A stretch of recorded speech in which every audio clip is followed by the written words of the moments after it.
Merry Christmas. Christmas శుభాకాంక్షలు. మీలో చాలామందికి క్రిస్మస్ అంటే అర్థం తెలియకపోవచ్చు.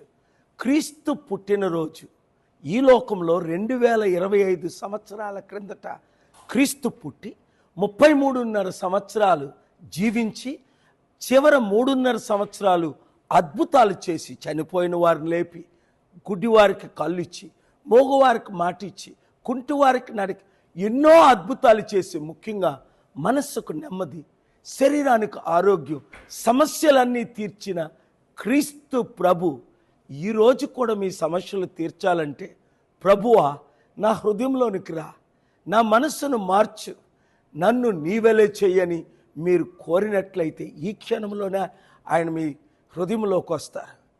వచ్చిన తర్వాత మీ జీవితం మారిపోతుంది.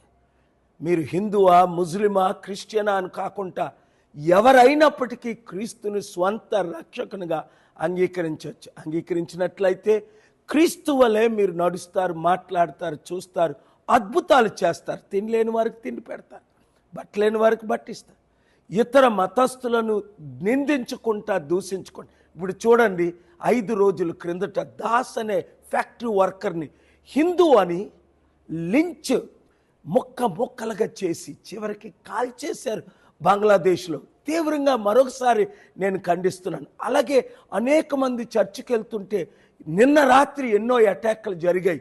హోమ్ మినిస్ట్రీస్, పోలీస్ ఆఫీసర్స్ యాక్టివ్గా ఉండి వీరు క్రిస్టియన్, వీరు ముస్లిం, వీరు హిందూ అని కాకుండా అందరూ శాంతి భద్రతగా ఉండడమే అదే క్రీస్తు ఇచ్చిన మెసేజ్.